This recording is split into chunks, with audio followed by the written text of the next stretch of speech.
vedevo anche mille altre navi, vedevo 200.000 marchi d'oro da tatarata, arriva là, e ricordandolo che è il vero domino di tutto lo sapeva benissimo, succede che rimette nel trono il deposto imperatore, soltanto che tutti i bizantinismi, anche questo qua, ricomincia a combattere, e il doge che dice, te che mo tira fuori dalla miseria, e nella miseria debutemo. Beh, non l'ha detto proprio così. Così si vede. No, merda. Piacerò-mi? Cazzo, Savarova. I Ciapa, e Venezia nel 1204 diventa signora e padrona di 1/4 dell'impero latino d'Oriente. Quindi i ranocchi di Palude, partì nel 421 in Meso e Barene, e si trovava a essere paroni del più grande porto, del più grande impero, che è il momento che c'era. Ed è stato un momento nel 1222 dove che quasi quasi si vuole portare la capitale da Venezia a Costantinopoli col doge Pietro Ziani, e per un voto soltanto, il voto della misericordia Venciamà, che si sta difeso da Angelo Faliero, il procuratore, e per un voto soltanto Venezia si è rimasta Venezia. Cioè, io adesso mi sono rotto un pochettino le scatole, se vuoi... E voi a fare il re di Costantinopoli, il doge? E Iuga dito? E Iuga sa che ha detto? Che non gli interessa. Mi basta essere doge di Venezia.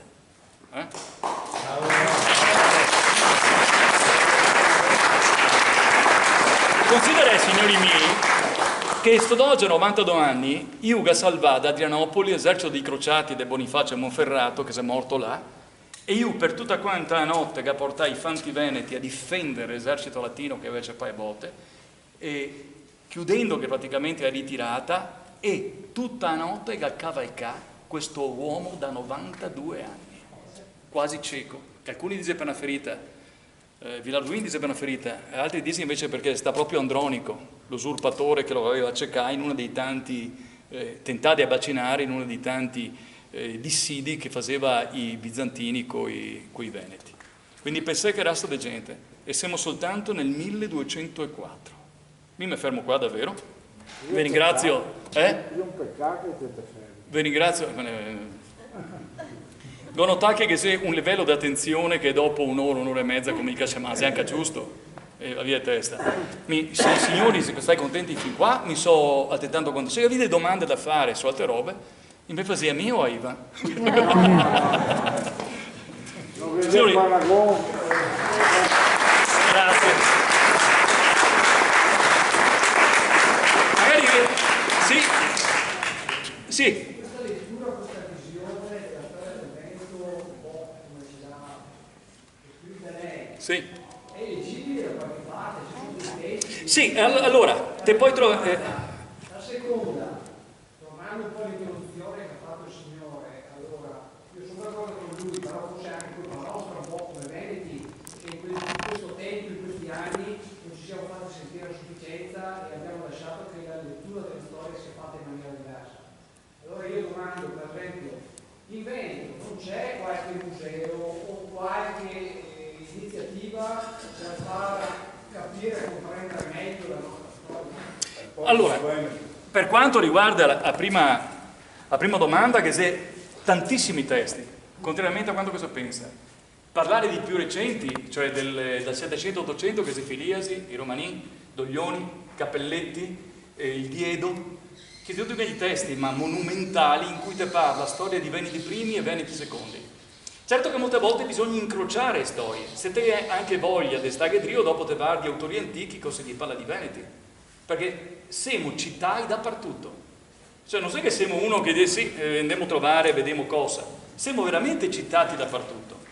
Che c'è stato un problema, ad esempio, che l'elemento savoiardo dopo e prima il pangermanismo prima ancora, che tutto quello che trovava o già era romano o se c'era più tardi o già era etrusco. Perché? Ecco una roba che non smetterei di dirvi. Perché la nostra scrittura è una delle più antiche del mondo, da dove sembra che sia nate dopo anche rune germaniche, però nel secondo secolo d.C. Tutti gli elementi che trovava, da no altri, li tirava fuori questa scrittura e diceva, i etruschi.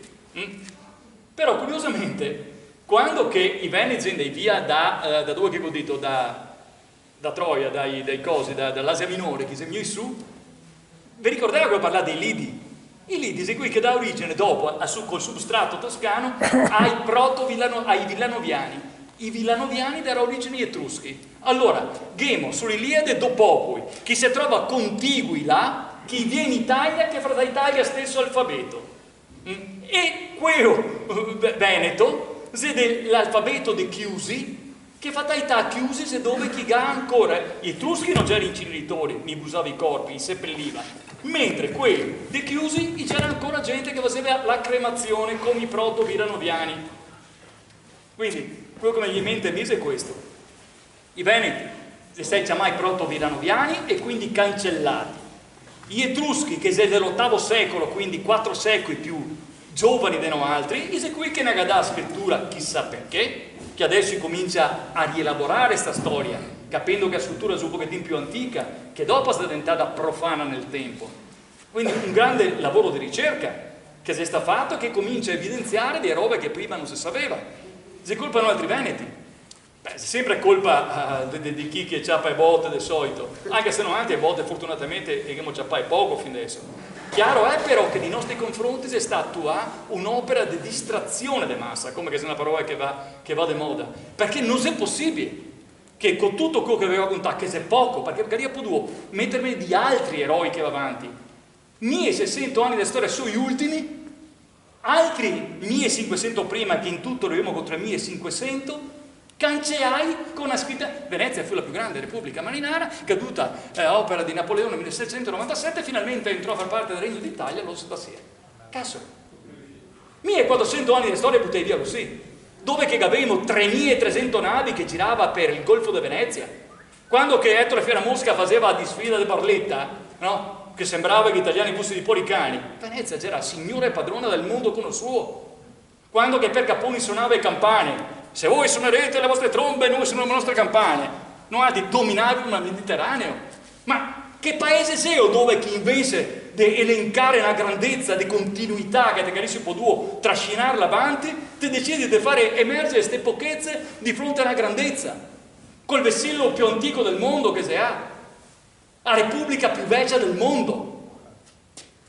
Gli inglesi ne vendio come con 700 anni, col 50% del tempo in manco.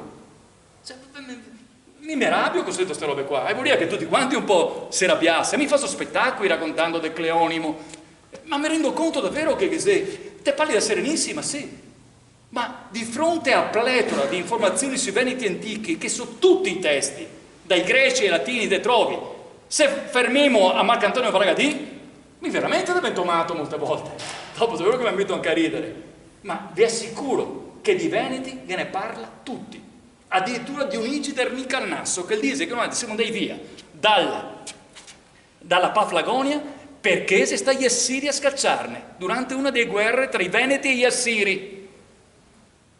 Capiva più? Sì.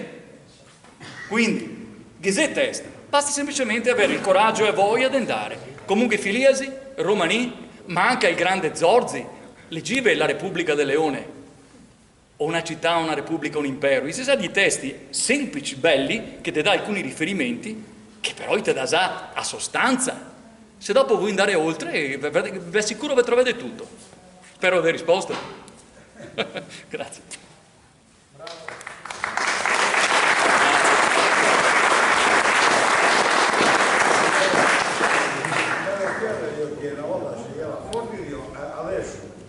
Siamo forti ancora. Siamo forti ancora. Come che ho detto l'altra volta, in 3500 anni di storia, cosa ha avuto che sia 200 anni? Non sia prima, non sarà l'ultima. Pare che quando ho fatto quel spettacolo a San Marco, che dice io ricordo quella speranza nel cuore di molti, con le nostre città imperiali alle spalle, e nel fuoco di un barbaro rancore si consumava un'era dove l'aquila volava alta nel cielo. Cioè, ti puoi immaginarti la Venetia e Istria del 420 che si vede praticamente invasa da torme de infami, che non ha intenzione di stare, ma di depredare. E bisogna tirarsi su. Te isoli su un punto, perché Aquileia si è distrutta, Padova si è in fiamme, Oderzo cancellata. Padova è stata 200 anni in rovina, prima che andasse a ricostruirla. Aquileia, che abbiamo visto come che Altino non sta più ricostruire, e questi qua si rifugia là e rimane in attesa del momento opportuno per andarsi a riprendere tutto. Quando mai è successo una roba così con un altro popolo? I romani, quando hanno fatto così, ha perso, perché quello che adesso chiamiamo romani, i sabaudi, non che sei i romani, ti capisci? Se i piemontesi, che già erano francesi, che se stava già era meglio, che cosa mai che hanno fatto dopo i francesi, porca vacca, vorrei sapere, santo Dio. Ecco, noi altri invece siamo stati e siamo ritornati. E per batterni che ha dovuto usare il tradimento, perché col cancro di Napoleone, con quell'esercito dei cialtroni che era già stato imprigionati dalle nostre milizie popolari, e arriva l'ordine di liberarle perché comunque siamo neutrali, e si presenta con 60.000 uomini scalzi e male armati a Mestre. Venezia che aveva 18.000 fanti da mare a Venezia e tutto l'impero integro, solo col tradimento al Capodubà, e se ancora un mistero per me come che ha fatto. Io che aveva bisogno di soldi a Serenissima per mettere scarpe ai suoi soldati, perché ne aveva 25.000 quadri, 20 chilometri di cariaggi che c'era, che li portava via. Lascerò la vostra terra in macerie, agli austriaci vi darò solo ossa e sassi. Hai capito? E vuoi fare una statua in piazza San Marco? Mi devo preparare quel mardetto e tutte le notti che andavo a dare il soldeo grosso a Napoleone si ammetteva. Quindi è chiaro che c'è stato un attacco nei confronti della venezianità e dei veneti, però, ti dico, siamo gente dura,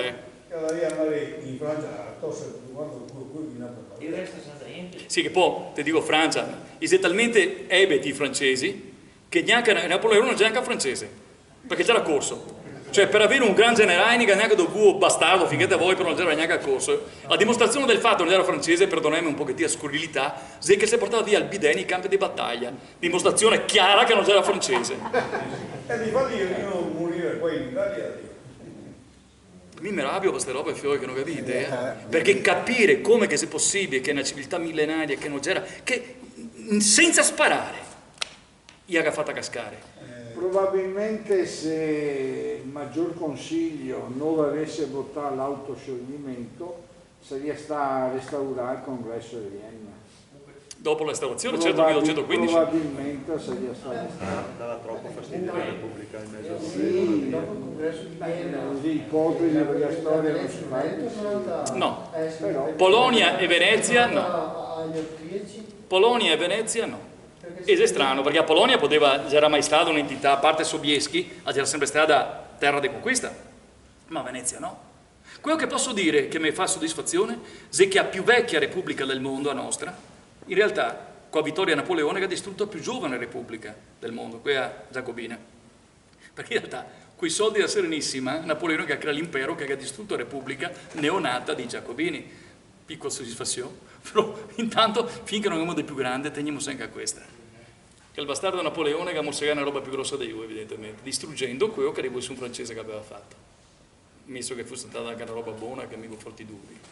Se hanno fatto questa spartizione vuol dire che anche le altre potenze europee tenevano in qualche modo la Repubblica di Venezia. Beh, gli austriaci c'erano per davvero di riuscire per la prima volta ad avere i territori da Serenissima dopo tutte quante e battute chi cacciapà. L'ultima che cacciapà nel 1720 con la guerra de Gradisca. Cioè, non è che fosse passato tanto tempo che avevamo petenati gli austriaci e ora non vedeva che ha detto, ostia, guarda, ne ha dato un piatto d'argento, figurati se gli permetteva che Venezia ritornasse come prima.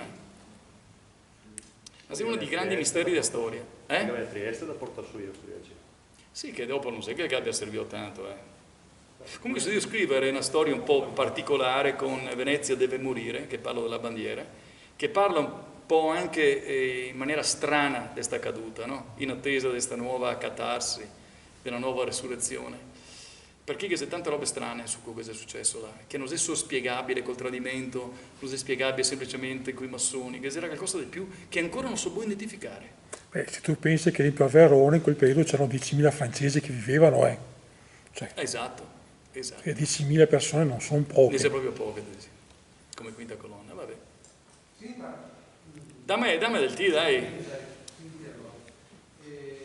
no, non era solo fratello di Luca. Ma la cosa molto interessante che ho scoperto, è stato il primo conduttore di questa piacevolissima serata. Grazie.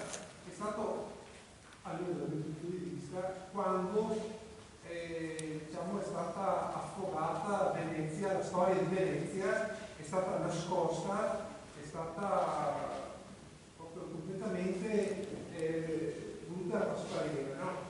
E secondo me la data più reale di tutto questo parte con il fascismo.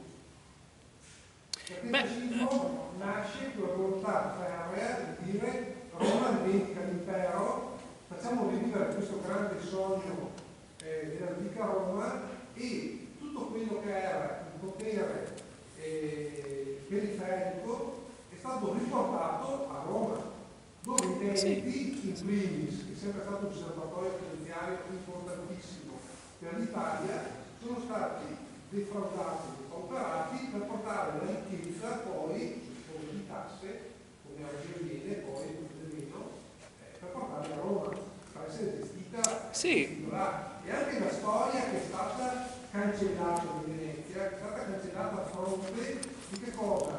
Di una storia venuta da Croce Gentile del fascista, no? Storico del fascista, che personifica la cultura di allora, è stata più o meno riportata a una storia italiana fatta di piccoli esempi, di piccoli vanilla, che nelle varie zone d'Italia dovevano riportare un unico pensiero verso Roma. Quindi anche un esempio importante, lungimirante, strategicamente e politicamente fortissimo come Venezia è stata cancellata da questo modo di vedere l'Italia come un'unica cosa da sciacca dell'impero. Mi ammetterei un pochettino prima però, è proprio con i Sabaudi, perché se te vedi ad esempio la simbologia che molte volte i fascisti usavano anche dai nostre parti, cioè in tutto, che era una pletora dei leoni del San Marco, e sui libri di storia del XX si parla moltissimo di Venezia, mentre dal 66 in poi fino all'epoca fascista praticamente Venezia scompare. Sì, la storia che tutti noi abbiamo studiato, la storia è ancora quella voluta da Croce Gentile. Ah sì, certo, noi siamo quelli che... Noi certo, sì. Purtroppo sono passati 100 anni e ancora oggi stiamo a studiare delle politiche marinari in maniera veramente... Sì, l'impostazione, te hai ragione, se quella potremmo mettere sul caglieron di questo tentativo di defraudare la nostra storia, potremmo mettere un pochettino di tutto, fioi miei. Però, giustamente, chi ha detto prima, adesso è colpa nostra però, no? Ricordiamoci sempre che abbiamo la possibilità di emergere e di imparare e di capire, perché se è vero chi tenta, come che giustamente dice il Signore, a cancellarne, però se è vero che qua la nostra consapevolezza deve da questo momento in poi aumentare un pochettino, non possiamo più dire ma non sappiamo, d'accordo? Non basta sventolare le bandiere, bisogna sapere chi che siamo e chi che vogliamo soprattutto diventare, secondo me. Grazie comunque, Vecchio mio, per...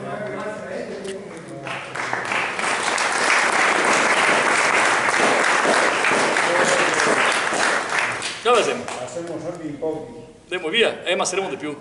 Spero. Signori, vi ringrazio. Posso? Sì, beh, certo, vedevi? No, con modestia voglio invitare tutti a fare una riflessione sulla base della splendida, e lo dico senza piaggeria, della splendida illustrazione che ne ha fatto Danilo stasera. Il bene più prezioso che avremo è no, non serve, no, dai, parlo più forte. Bisogna che sentiamo che voi altri. E ora chiedo scusa, così per vedi, non sono maleducato che parlo di Spagna, ma comunque è una riflessione mia modestissima, poverissima, nulla che vedere. È il bene più importante di un popolo, il valore più grande è la consapevolezza di se stesso. I dominanti, se vuoi distruggere un popolo, la prima roba che distrugge è la loro identità. Nella bassa veronese, tra la bassa veronese e la bassa padovana, abita un signore che si chiama Flavio Contin, che per me è il mio idolo.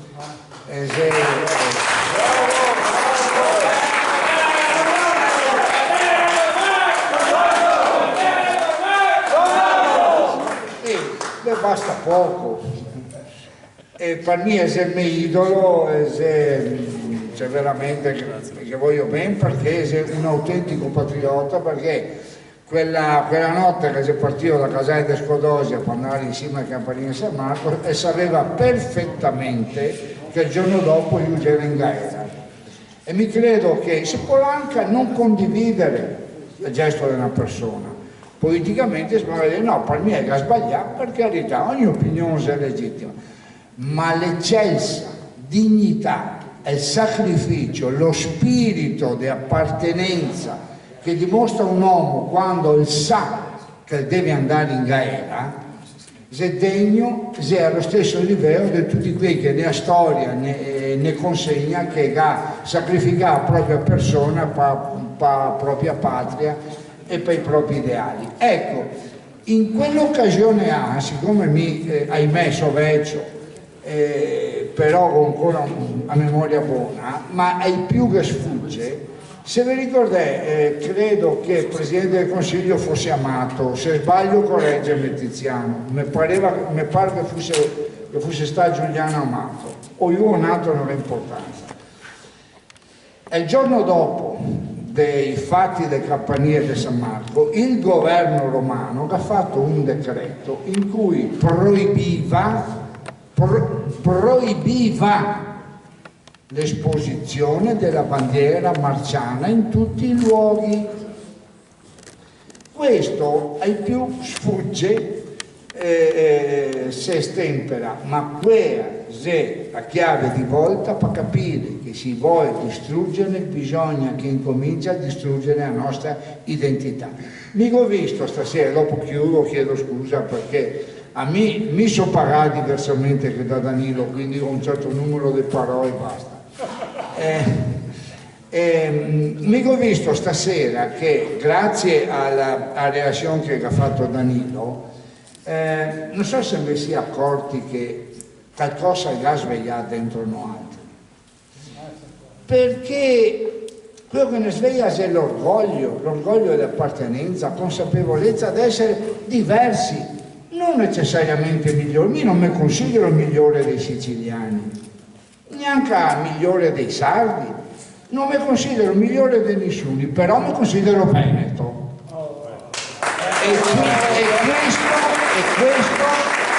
E questo se deve vardare fra voi altri, vardeve fra voi altri, peseve tra voi altri. L'abbiamo visto come che Gabriele reagiva positivamente alla narrazione che ne ha fatto Danilo, perché Danilo sta in grado di mettere il Deo dentro il vostro orgoglio e di risvegliarlo. Attenti a non far morire l'orgoglio che c'è dentro ognuno di voi. Scusami, ho visto 8. Volevo, se mi ricordo, per me che ha chiesto di fare, bravissimo facciamo. No, ti stai figurando. Se riesco a ricordare quello che ho fatto, che tutte quante che opere che faccio per gli spettacoli, e che c'era una che avevo scritto per la nascita di Venezia, che avevo fatta in italiano. Vediamo se mi ricordo fare. Parte così. Io ricordo quella speranza nel cuore di molti, con le nostre città imperiali alle spalle, e nel fuoco di un barbaro rancore si consumava un'era dove l'aquila volava alta nel cielo, bagliori rossi, cremisi lingue ad indicare dove il dramma si stava consumando, il dramma di un fuoco che sembrava inestinguibile, che neanche l'acqua di questo mare amico sembrava potesse averne ragione, di questo mare amico che in questo luogo si fa dimora interna, piccola alcova, come nido sicuro per genti alla ricerca di una patria perduta, da non dimenticare, così come quel nome, che serbato come seme prezioso nel cuore degli uomini era portato là fin dove memoria potesse serbarne la forza, e quando null'altro ti resta, il nome diventa tutto, e a quel nome noi ci aggrappammo come naufraghi ad un legno. Venetia, nome amato. Venetia, terra antica. La Venetia disperata al di là di questo piccolo mare. La Venetia, perduta oramai, terra di confine. le tue genti ancora una volta come esuli in terra propria, a sperare come un terrone negli dei per un altro porto amico, ma non lontano ce ne andremo questa volta, non lontano, ma al tino distrutta, a quelle in fiamme così Batavium, che piange i propri figli, ed io ricordo una promessa, una profezia, Pax, Tibi, Marce, Evangelista Meus, Pax, Tibi, Marce, Evangelista Meus, non lontano ce ne andremo, mai più le spalle volteremo, in queste lagune il nostro limes, non un passo in più, non oltre, no. Ed io ricordo, e pietra, su fango e melma, e sudore del corpo, e fatica del cuore su questa nostra terra intrisa di vimini e sangue, e di fosseri colme di dolorosi ricordi. E io vidi il sangue trasformarsi in marmo, e gli alberi in navi possenti. E io vidi la forza incarnarsi nella potenza, e vidi l'aquila diventare leone. Ed io ricordo, perché io sono il leone, e questa è la mia città. Gloria a te, città del leone. Bravo! E se questa, recitarla 3 anni fa a San Marco, che ho contato a 20.000 persone, come che sei nata a Venezia, che Ladrio che aveva e procuratie 9, dove facciamo la napoleonica che fosse fatica, davanti che avevo a Basica e San Marco, e davanti a me c'era sto oceano di persone con bandiere, con robe, che suoltava. Quando che ho detto, io ricordo che gari imbalzaffi, vi assicuro, ho fatto spettacoli dappertutto, ma mi sono i penotti alti così, che credo che sia un'emozione che è impagabile. Su questo basteria giustificare una vita, essere A e poter raccontare cose che c'era successo. Spero che sia piasso, Con la massa forse, vero? Io di solito faccio senza microfono, per cui...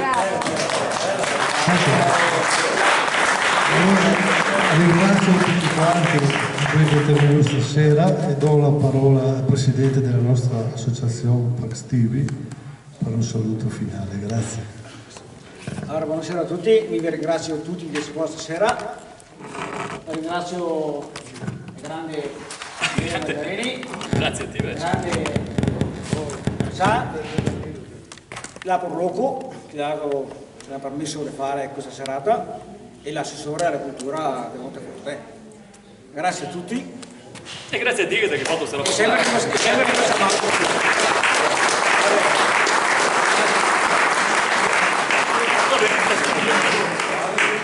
che adesso del risotto offerto dall'associazione Pax TV. Aspetta che cosa dire.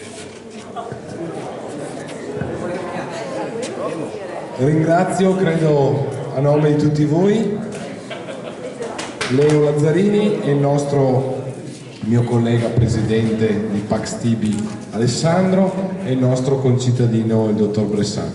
Vi avviso che abbiamo preparato un piccolo momento conviviale, c'è del risotto con la portulaca e del risotto con l'erba amara, lo stracchino e il vino soave secco, lo dico perché avesse delle allergie.